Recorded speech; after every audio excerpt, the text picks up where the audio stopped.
Welcome to the latest episode of Flamingo's Apartment Rebels podcast. On today's episode, really excited to have Trevor Park, the VP of Marketing over at RentDynamics. Really excited to have Trevor because we have been in contact over online, and then we met briefly at, I think, UpDeck. Yeah. And you really stood out because you were tall. So just found out that you are actually 6'9", which is, you stand out. You stand out. But no, really excited to officially have you on the podcast because we've gone back a little bit over the last year or so. Welcome. So on this episode, going to cover quite a mix of topics because you have been in the industry for a while and have done a lot both on the industry side and then now on the vendor side. So I think this is going to be a really awesome conversation. So Trevor, welcome. Thank you, man. I'm super excited. I love the fact that I've been able to connect with more people, especially over the pandemic. It really brought a lot of us into LinkedIn, and it brought a lot of us into communicating with more people outside of our social circles. Mm-hmm. And yeah, so seeing you pop up as somebody in the industry that I haven't met yet, I think it was actually when I was at Remarkably, we were looking for tools and services that could provide lift to low performing marketing KPIs like retention. Mm-hmm. And I think that's what initially started our conversation. And it was just really interesting to see tools that are out there. And then you also having such a great approach to data. I was excited to connect with you. Yeah, no, really looking forward to this conversation. So you have so much history in the industry. So how did you get started? So I know you've been at everywhere from Greystar to Pinnacle. So what kind of drew you to the industry initially? Yeah, so I have ADHD and I'm creative. So one of the things that I found that really keeps my attention focused in the right direction is having a few different things that I can work on and kind of task throttle to different things. And I was teaching a social media class at University of Washington and met Curtis Cardoza, who's now at Zillow, and he was accepting a role at Pinnacle at the time, and said, "Hey, I'm actually not going to be moving forward on this interview piece, but I think you should apply." And it just so happened that it was at Greystar, and so he introduced me to Megan Hill and Stephanie Robichaux, and we had an interview, started talking, things went really well. They hired me, and I just kind of fell in love, being able to work on, I think when I first started, they gave me 25 properties. It was these are your 25 properties. You own them, do it. And I'm like, this is amazing. This is more brands than I got to work with ever. Before that, I was in banking and I was doing just a single brand there. Prior to that, I did a little bit of consulting. I jumped around a little bit, but it was really focused on building brands for each of these properties and building marketing strategies and building budgets and all of these really cool things, but on a huge scale, kind of like an agency. And so, fell in love. From there, shifted over to Pinnacle and actually started working with Curtis. Curtis moved to the Southeast region to kind of start that region up for the marketing team. I took over the Pacific Northwest, so overseeing Washington and Oregon. And it went from having a smaller portfolio. I think at the time that I left Greystar, it was maybe 50 some odd communities that I was working with, and it instantly jumped up to 250 with Pinnacle. So I was managing all of these different groups. The other crazy thing is it just being able to work with so many different stakeholders from the ownership side, from the development side, being able to work with commercial side, mixed use, affordable, students, the whole gamut of things. It really opened up my world into what we could do from a marketing perspective within multifamily. And so, that's the operator side that I worked on. And then shifted. Jumping into the marketing at the property level. So can you kind of give an overview of like how marketing is done at the site level for the industry and how that's different than when you do marketing for like, I don't know, Taco Bell or other like brands? Like what are some of the unique things about marketing that you see for multifamily apartments? Yeah, I think, and I'm obviously, anybody that's currently doing marketing for multifamily, feel free to let me know if I'm outdated a little bit on my knowledge of it. But one of the big things from like being on a third party management side, both Pinnacle and Greystar, there's so many layers of stakeholders that are involved in the conversation. Being a part of a singular brand or like a singular entity, there's usually just like your boss that signs off on things. Whereas at Pinnacle, like when we would provide marketing recommendations, it would start with like marketing doing the research as to what the new trend is or what the new product is that we want to roll out, getting buy-in from the rest of the marketing team, and then pitching it to the regionals. The regionals then have to buy in and adopt it and like be like, yes, this is something that I think we need to move forward with.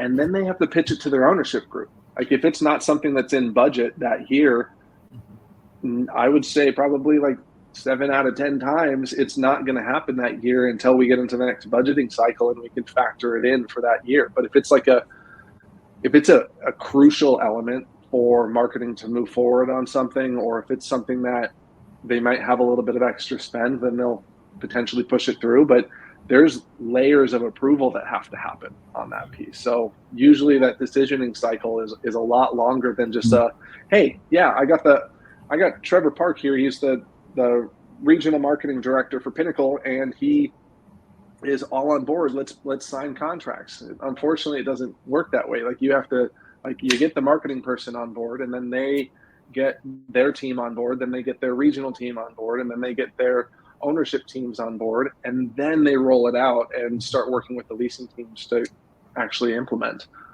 So there's a lot of different decisioning processes that could happen that way. So then from someone that has been on that end of, maybe I don't want to say like the lowest spectrum of that decision making, but someone that is a marketer, do you see that process as really being suboptimal, or do you think for multifamily that is the best approach to have all those like different layers? Interesting. So from somebody that likes to move fast, like in my case, if I want to do something, I want to just start running with it. I find it a little bit suboptimal, but at the same time, one of the things that I really appreciate about that process is it really makes sure, like it really allows us to adopt the product within all different layers of the workflow. So I think about like let's take RentDynamics for instance. If like we have a CRM component, we have a call center component, and we have a Rent Plus component. The CRM component, it touches on multiple different layers of operations. The leasing agents are going to be using it at their level. The property managers are going to be using it at their level. The regionals and the VPs are going to be using it at their level. And then ownership stakeholders are probably going to be using it as well for like a reporting standpoint. And so having that process of approval and being able to get the buy-in, that really allows everybody to get on board before you sign the contract. And you can flush out any of that, like those onboarding hiccups or like the delays in training or anything that might happen. It makes sure that the expectations are clearly set before you go any further. And so that process makes a lot of sense. And then you also like it. So for Cush Wake now, like Jeff Janner, his role, he is kind of like the gatekeeper for a lot of vendors. He does his audits, he does his reviews, and then pushes it forward.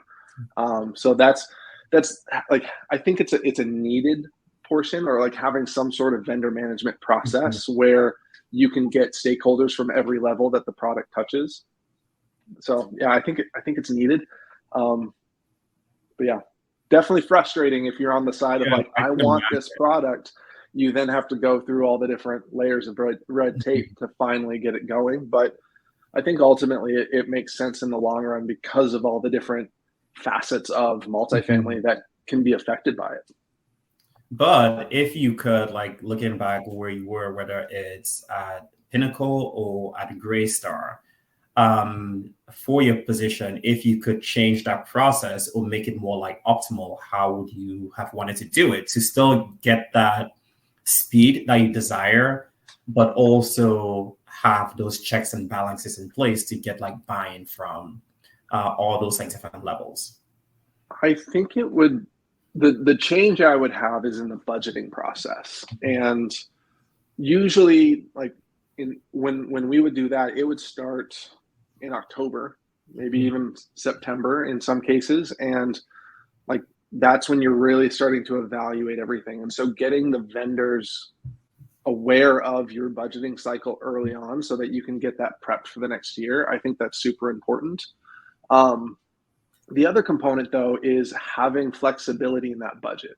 And more often than not, like when you're like on the marketing team, I'd be like, these are like at the property level, we'd say property A, here's everything that you need for 2023. Like this is what you need to get going. But property B, here's your stuff.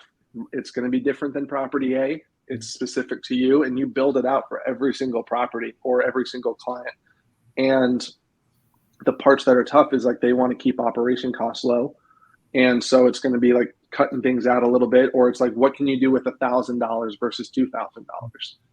And so when that happens, it makes it difficult to really be flexible during the year with things that are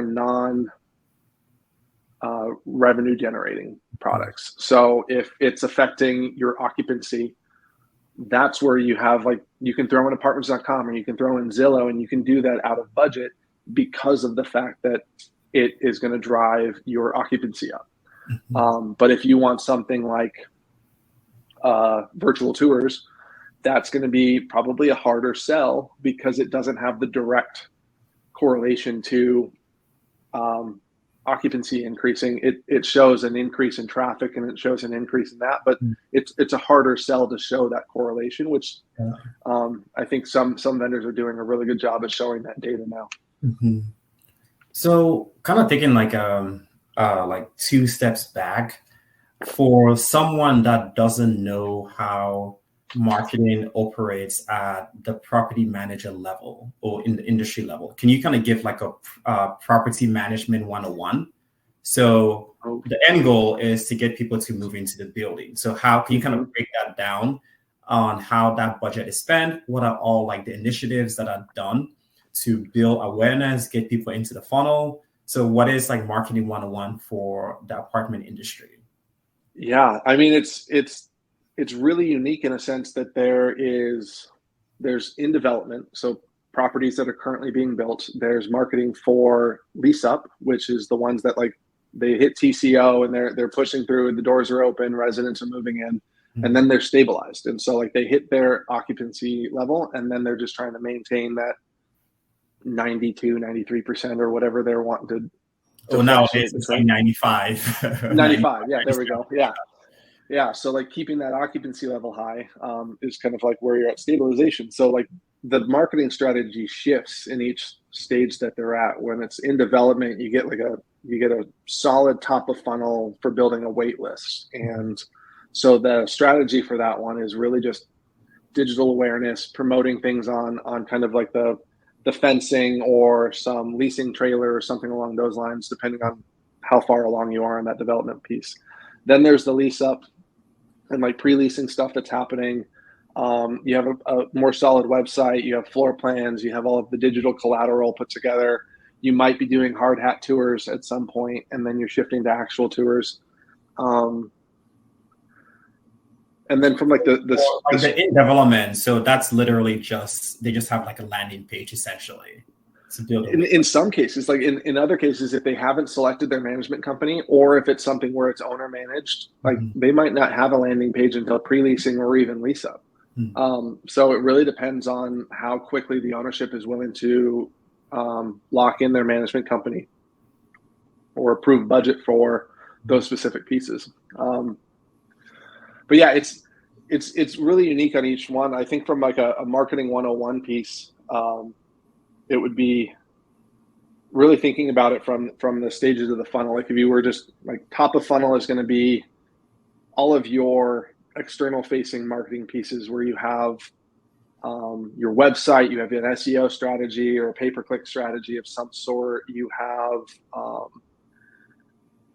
some sort of automation for email follow-up and chat nurturing on the website so that you can get a lot of those leads coming through. You have a good quality CRM at top of funnel so that it's actually pulling in those leads, and it can help kind of manage where those leads need to go and how they get it nurtured.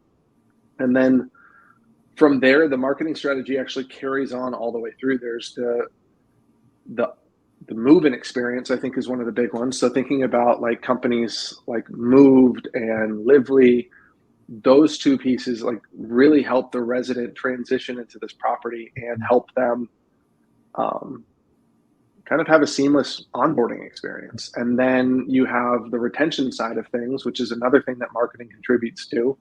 And that's going to be with like services like Flamingo and providing like resident events and services like Amenify and Alfred and like those kind of things where there's so many different touch points that you can have for the resident to keep them happy and keep them wanting to stay in your property. And then that's the retention and renewal piece. So every aspect of that marketing funnel is like top to bottom all the way through for having different touch points and having different vendor processes that get managed throughout that entire thing.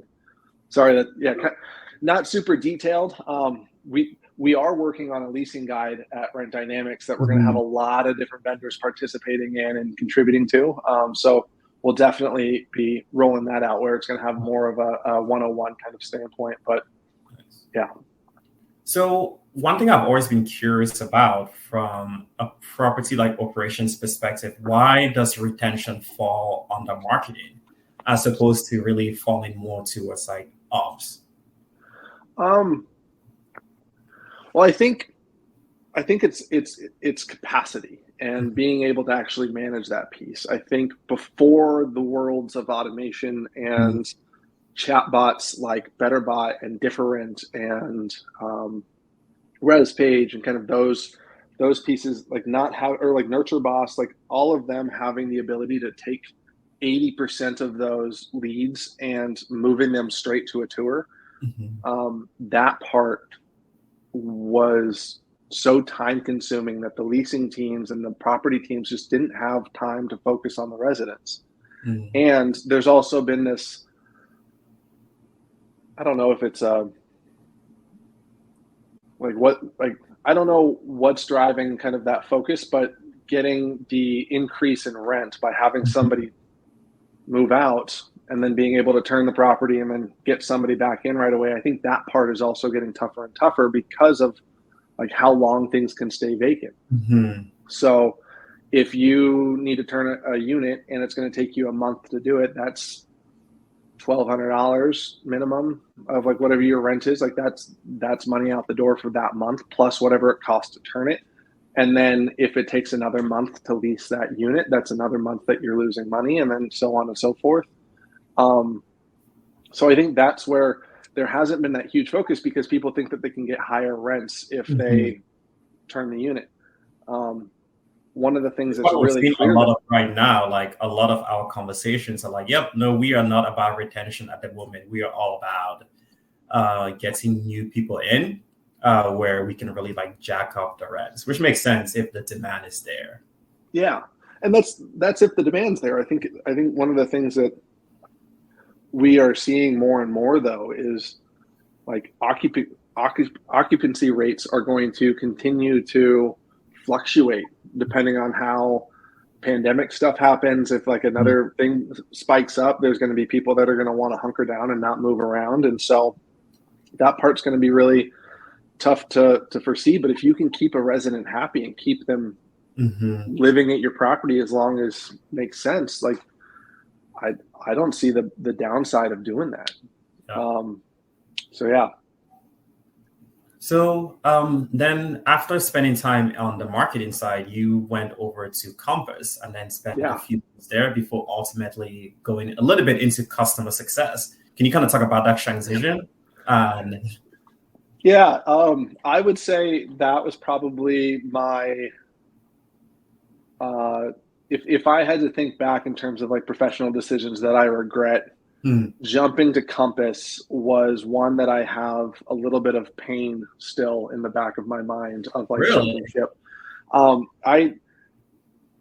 I was really, I mean, honestly, like I was blinded by a paycheck. I had a recruiter that was chasing after me and they wanted me to kind of help open up the market for Compass. It was going to be their second headquarter, and they had just bought a brokerage in the Seattle area or Seattle Bellevue area that wasn't really the happiest of campers because of the acquisition, and they needed somebody to come in to help kind of build up that team and help make them happy. And I told them no 4 times. I'm like, no, I'm happy where I'm at. I'm not interested. They then came back and they're like, we'll give you more money. I'm like, no, still not interested. Then they threw out a number that I just was like, are you kidding me? I couldn't say no to it. And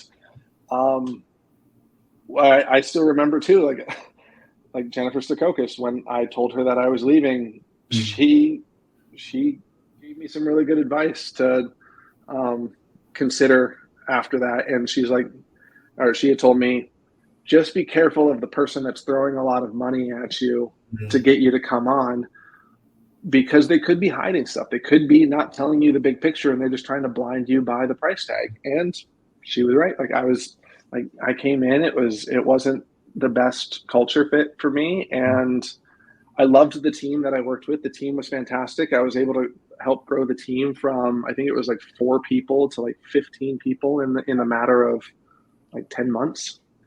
I loved being able to see the single family side of things and how that aspect of real estate is completely different than the multifamily side of things.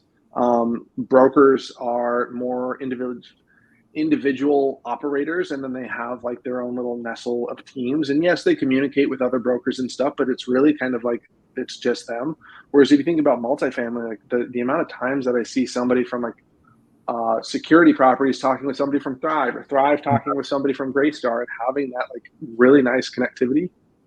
It was really awesome to see that, but it also gave me, when I was at Compass, to have that understanding of like, I really miss multifamily. And so 10 months in, like I talked to one of the things that you do really well, and that's how we got connected. Like you are always looking to really build connections amongst like different companies, and that's one of the things I really enjoy most about like following your story.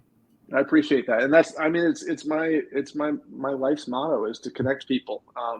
I know I'm not going to be the resource for everybody. Like I can't do everything. I don't know everything. I'm not the one that can do it all, but I want to be able to know the people that can. So if I'm asked a question of like, hey, do you know how to make a cake? I'm like, no, but I know 3 cake makers that can help you out, or like, whatever it is. I want to be able to have that resource and be of value to people, even if I'm not the one that's doing it for them.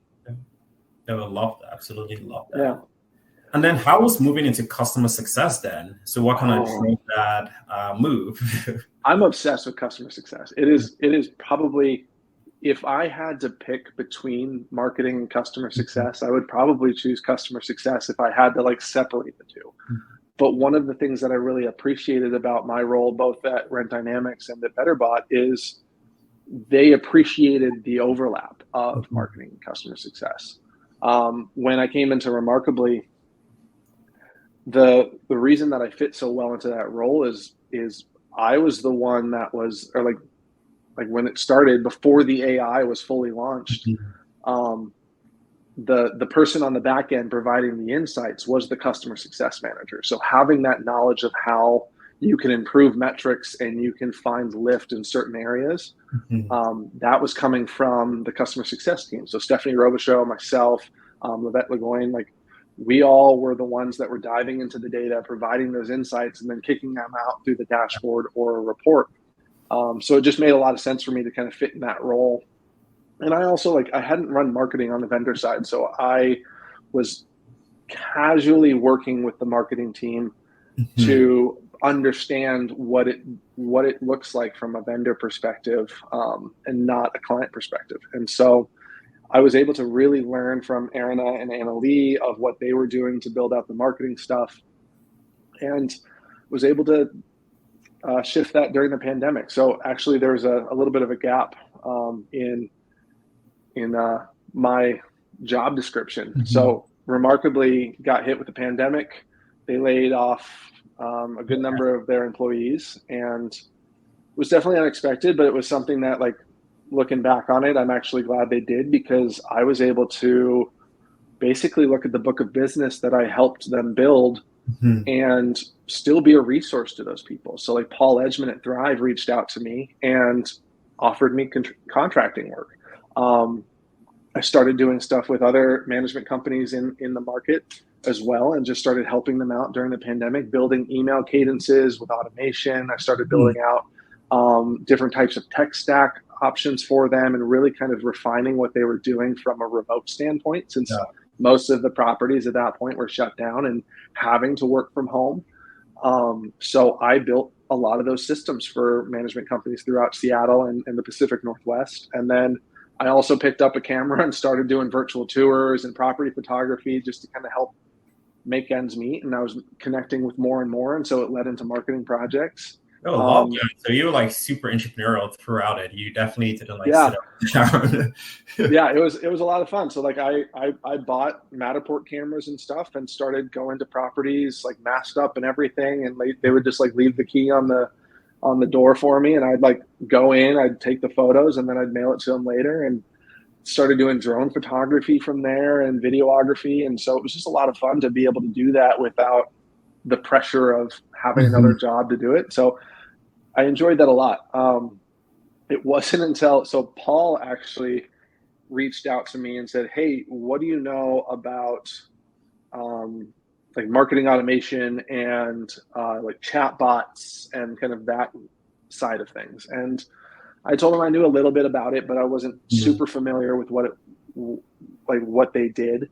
And then Daryl Smith actually posted on LinkedIn around the same time, saying that he joined the advisory board for BetterBot. And I'm like, oh, that's really interesting. I'd love to get involved with that. So I reached Mhm. out to Robert and Z and said, hey, I noticed some things on the website could be fixed, but then also I saw that you guys That had is this an advisory awesome way board. to get a job. Yeah. And so Robert reached back out and he's like, do you want to do it? Do you want to fix it? And like, I jumped right in. I said this would be great. Started doing contracting for them, um, and really started building out kind of what their Mhm. company looked like from a marketing perspective. Tried to help build up the brand, expand what they were doing, and then yeah, that was It's so funny where. that that's the approach that he took. Like as a founder, and try to hire. One of the big challenges when you hire is just like the amount of resumes you have to review, the amount of people you have to talk to, amount of Yeah. interviews. If I had to interview, I think the best hack that I always think about on every interview I have is I would just show up on the interview like these are the problems that I think you have, Hmm. and this is how I can solve them. If someone Yeah. came to that with me, I'm like, you hired like that quickly. Yeah. And it's what I did. I put together a 30, 60, 90 roadmap for BetterBot of here's what I want to do in the first 90 days, and sent it off to Robert. And the way that Robert tells the story is I went radio silent for a month, and it wasn't like we weren't communicating, him and I, but I was talking with the rest of the team and I was building stuff out. So at the end of that month, I'm like, hey, everything on my 30 day is done. There Oh you wow, go. That's complete. that's Let's jump awesome. into the 60 day and let's review. And at that point, I was contract. I wasn't even full time with BetterBot until I think November, and they weren't the big piece is I wasn't a full 40 hours with them until November. And so I kept telling them there's so much to chew on that if we're really going to make this thing happen, I should come on full time and we should make this a thing. And we had talked about it happening in January, that next year. And when I put together kind of the next roadmap of what I was going to do, Z and Robert were like, okay, yeah, you need a full 40 hours to get this done. Like, let's do it. And yeah, it just happened to work out really well then. And I was able to build out that team. They actually let me dive into more aspects of the company than just marketing. I started working on product and helping them drive that. I started working on the customer success team to build out what their process looks like. I rolled out their entire sales pipeline and all of the connection points for how HubSpot and sales and marketing can all kind of communicate together. We hired Tiffany, who's now the director of marketing there and killing it. And she came on as our content marketing manager or director of content marketing. And she owned our social. Like her focus was driving as much content as we could. And it skyrocketed. I would say in the first quarter of her being in the team, everything was 300 plus X. Like it was just the sheer level of content, the traffic that was driving to our site and to our LinkedIn as our primary social platform.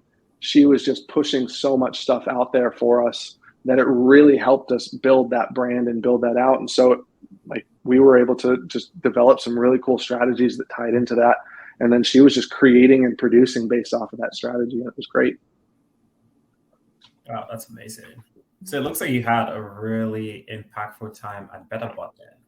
And then so right now, I like to think so. Nice. I think Robert would say the same thing, honestly. So they made the transition recently to RentDynamics. So really congrats on that. Thank you. So you are currently the VP of marketing. So can you kind of talk a little bit more about like RentDynamics, like what you all are solving for and what you're my gosh, what are you trying to achieve? Yeah. So like as I started talking about kind of my focus in like creative ADD, that like this company is doing a lot. There's a CRM component, which is every week I meet with the product team. It's just doing something cooler and bigger and better. There's a call center that is supporting so much volume of traffic to help ease the burden on the leasing teams. And then we have two really incredible projects that are focused really on the ESG side of things, Rent Plus and TAP, the Advantage program. And Rent Plus is geared towards improving residents' credit by paying rent on time. And to me, I think that is just one of the coolest things that you can offer a resident is the ability to build your credit up just by paying on time. Like from an amenity standpoint, it just makes a lot of sense. From an ESG standpoint on that company side, like you can show the growth and the benefit that you have for that resident, not just providing a roof over their head, but actually something that they can take with them to their next property or to their home and all of those components. And so we are building out this program called TAP, which is allowing residents to have assistance in buying a home if they're ready to go from renting to owning. And so we provide that kind of assistance as well. But it's really awesome. The team is just fantastic. So Mike Olver is my boss. He's the CRO. And just the sheer level of support that he's given has been amazing. He's really a huge advocate for how marketing and sales and the entire company can really create this great ecosystem of support. And yeah, it's just been kind of drinking from a fire hose. I have an amazing team, Tim and Bryson. Bryson is just owning events. In the next, I want to say 8 days. Yeah, 8 days. He has 10 or 11 events that he's coordinating himself. Wow.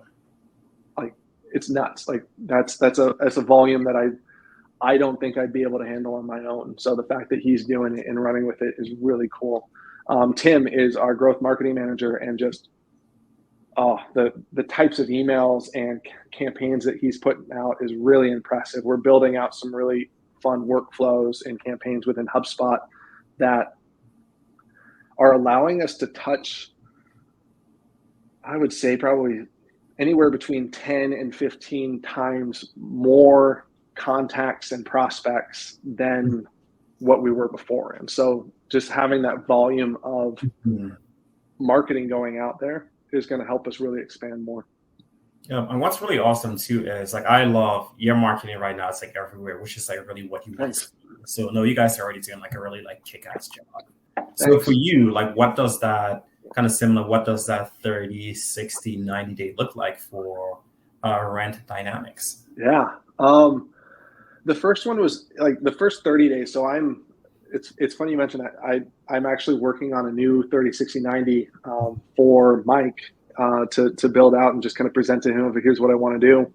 These last 30 days that I've been with RentDynamics is really about putting together the framework and the foundation for our marketing team. So really getting Tim built up with HubSpot and getting those emails ready to go and kind of figuring out what the flow is for that.